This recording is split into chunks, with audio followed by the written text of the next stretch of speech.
Hi, this is Pooja Bedi, and I'd like to say that I'm deeply grateful to Harsh for his wonderful, wonderful and courageous reporting and the fact that he always stands up for what he thinks is right. Thank you, Harsh, for all the support and all the love, and rock on. Everyone who's watching this, don't hesitate to press the like, share, subscribe button on his channel. नमस्कार। कर्नाटक का राज्यसभा चुनाव बहुत interesting हो गया है। देखिए, कर्नाटक की स्थिति बड़ी दिलचस्प है। आपको पता ही होगा कि कर्नाटक में येदियुरप्पा की जो सरकार चल रही है बीजेपी की, ये किन परिस्थितियों में आई थी, और इसकी कहानी कुछ कुछ ऐसी ही है जैसी मध्य प्रदेश में रिपीट होने जा रही है। देखिए, पहले कर्नाटक में कांग्रेस और जेडीएस, जनता दल सेक्युलर, जो एचडी देवेगौड़ा पूर्व प्राइम मिनिस्टर हैं उनकी पार्टी है, इसकी संयुक्त सरकार बनी थी। और कांग्रेस के विधायक ज़्यादा होते हुए भी उन्होंने जेडीएस को सपोर्ट कर दिया था कि ठीक है, आप सरकार बनाइए, और एचडी देवेगौड़ा के बेटे कुमार स्वामी वहाँ पर चीफ मिनिस्टर बन गए थे।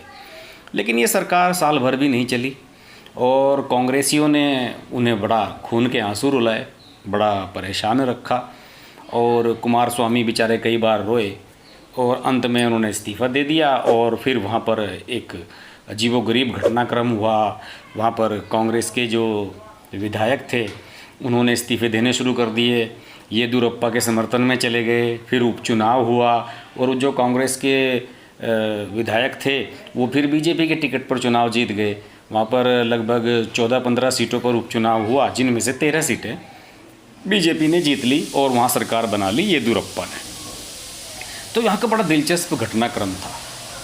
लेकिन अब उसी घटनाक्रम का एक दिलचस्प पहलू सामने आ रहा है कि वहाँ पर राज्यसभा की 4 सीटें जल्द ही खाली हो रही हैं, इसी महीने जून माह में ही।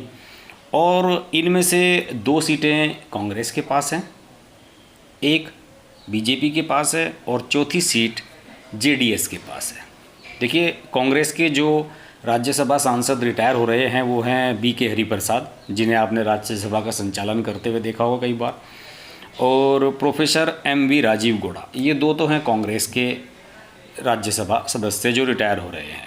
बीजेपी के हैं प्रभाकर कोरे और जेडीएस के हैं डी कुपेंद्र रेड्डी। तो इन चारों के रिटायरमेंट के बाद अब वहाँ पर चुनाव होना तय है, और चुनाव होने के लिए समीकरण बिल्कुल अब इस समय बदल चुके हैं। कैसे बदल चुके हैं? देखिए, कुल 224 विधायक हैं कर्नाटक में इस समय, 117 बीजेपी के, कांग्रेस के 68, जेडीएस के 34, निर्दलीय 3 और 2 सीटें खाली चल रही हैं अभी वहाँ पर। और वहाँ पर अगर किसी को भी अपना राज्यसभा सांसद बनाना है तो उसे कम से कम 44 वोटों की ज़रूरत है। इस लिहाज से आप ये तय मान लीजिए कि बीजेपी के 2 तो पक्के हैं, 1 कांग्रेस का पक्का है क्योंकि उसके 68 विधायक हैं। लेकिन जेडीएस का एक सांसद इस बार राज्यसभा का यहाँ से बन पाएगा या नहीं, इसे लेकर काफ़ी डाउट है, क्योंकि उनके 34 हैं विधायक और 44 कम से कम चाहिए, यानी कि 10 वोट फर्स्ट प्रायोरिटी के और उन्हें ज़रूरत है। तो ऐसी स्थिति में वो कांग्रेस की तरफ ही मुंह देखेंगे, क्योंकि कांग्रेस की 44 वोट अगर निकाल दी जाए फर्स्ट प्रायोरिटी की तो उनकी 24 वोट एक्स्ट्रा बचती हैं। अगर वे 24 वोट जनता दल एस को मिल जाती हैं फर्स्ट प्रायोरिटी वाली, तो उनका एक राज्यसभा सांसद बन सकता है।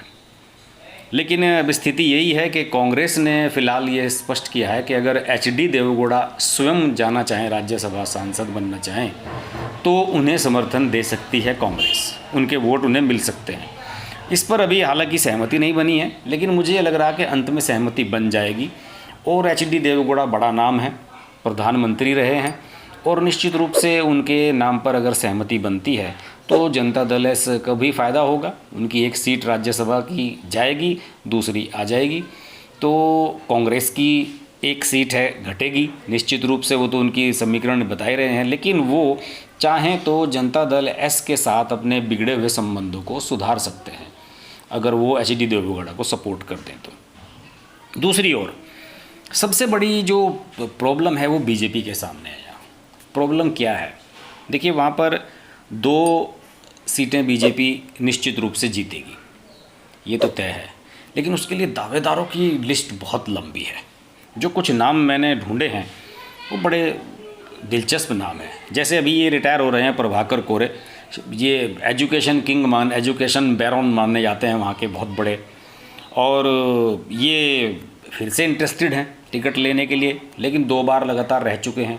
पता नहीं इस बार येदियुरप्पा इन्हें साइन करेंगे या नहीं, दोबारा फिर भेजेंगे या नहीं।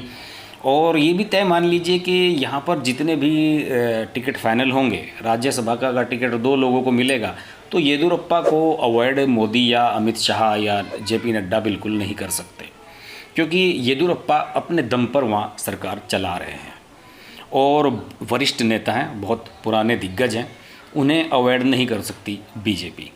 इसके अलावा एक सबसे दिलचस्प नाम वहाँ पर तेजस्विनी है, स्वर्गीय अनंत कुमार जी की वाइफ। अनंत कुमार जी जो कि बीजेपी के बड़े नेता रहे हैं, 6 बार के लगातार सांसद रहे बेंगलुरु दक्षिणी सीट से लोकसभा के। कैंसर से उनका निधन हो गया था। उनकी जगह उनकी पत्नी तेजस्विनी को टिकट दिए जाने की चर्चा थी, लेकिन नरेंद्र मोदी ने टिकट दिलवा दिया था युवा IITian तेजस्वी सूर्या को। और अब माना जा रहा है कि बीजेपी उन्हें एडजस्ट कर सकती है कि बड़े नेता हैं, बड़े नेता की पत्नी हैं, उन्हें वहाँ पर एडजस्ट कर लिया जाए। हो सकता है कि तेजस्विनी को टिकट दे दिया जाए। इसके अलावा एक और सीट बचेगी, उसके लिए एक रमेश कुट्टी नाम बहुत फेमस चल रहा है, रमेश कुट्टी का। रमेश कुट्टी 8 बार के MLA उमेश कुट्टी के भाई हैं और वे खुलेआम कह चुके हैं कि येदियुरप्पा ने उन्हें पहले लोकसभा का टिकट देने की बात कही थी, लेकिन जब उन्हें टिकट नहीं मिला था तो उन्हें वादा किया था कि वो राज्यसभा में उन्हें भेजेंगे, और उन्हें उम्मीद है कि रमेश कुट्टी को राज्यसभा का टिकट मिलेगा। ये बड़ा प्रेशर है येदियुरप्पा पर। इसके अलावा RSS के जो उत्तरी कर्नाटक से आते हैं प्रोफेसर M नागराज, इनका नाम चल रहा है ज़ोर शोर से। मुरलीधर राव जो कि प्रवक्ता भी हैं पार्टी के और राज्य के प्रभारी भी हैं, वो भी दावेदार माने जा रहे हैं इस टिकट के। इसके अलावा विजय संकेश्वरन, ये 3 बार के लोकसभा के सांसद रहे हैं पहले। इसके अलावा एक और चौंकाने वाला नाम चल रहा है सुधा मूर्ति का। ये इन्फोसिस के जो को-फाउंडर हैं नारायण मूर्ति, उनकी पत्नी हैं, इनका नाम ज़ोर शोर से चल रहा है। इसके अलावा ICICI बैंक के जो पूर्व चीफ रहे हैं KV कामत, उनका भी नाम जोरदार से चल रहा है। कांग्रेस यहाँ पर मल्लिकार्जुन खड़गे को उतारने की तैयारी कर रही है। मल्लिकार्जुन खड़गे लोकसभा में विपक्ष के नेता भी रहे हैं, कांग्रेस के संसदीय दल के नेता रहे हैं, लेकिन इस बार लोकसभा चुनाव हार गए। तो मल्लिकार्जुन खड़गे को कांग्रेस निश्चित रूप से भेजना चाहेगी। हालांकि वीरप्पा मोइली का भी नाम है, लेकिन मुझे लगता है कि मल्लिकार्जुन खड़गे कांग्रेस के यहाँ से मजबूत दावेदार होंगे। तो फिलहाल स्थिति यही है कि 2 बीजेपी की सीट पक्की हैं, लेकिन प्रत्याशी बहुत सारे हैं। किसे किसे टिकट देंगे ये बहुत बड़ा सवाल है। वो अनंत कुमार की पत्नी भी हो सकती हैं, और मुरलीधर राव भी हो सकते हैं, और सुधा मूर्ति हो सकती है, नारायण मूर्ति की पत्नी। दूसरी ओर कांग्रेस की एक और थिंकिंग है कि अगर HD देवेगौड़ा जनता दल सेकुलर के टिकट पर आते हैं तो उन्हें उनके एक्स्ट्रा वोट मिल सकते हैं। तो कर्नाटक का चुनाव बड़ा दिलचस्प चुनाव है, इस पर हम नज़र बनाए रखेंगे। आप देखते रहिए हर्ष की बात लाइव। नमस्कार। अगर आपको हमारी वीडियो पसंद आई तो हमारा चैनल हर्ष की बात लाइव सब्सक्राइब करें और नोटिफिकेशंस के लिए बेल आइकन प्रेस करें।